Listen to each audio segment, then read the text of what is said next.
A friend who is always close to your heart, who is always known as your savior, can also be your Satan.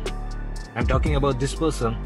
You might have heard cases where people lost their life just because the seat belt got stuck. Recently in Kerala, a man lost his life because his car caught fire. But that was not the actual reason for his death. He couldn't get out of the car because his seat belt got stuck.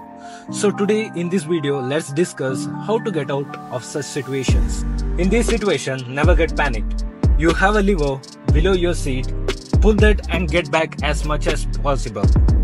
And towards here, you have another lever and lay down as much as possible.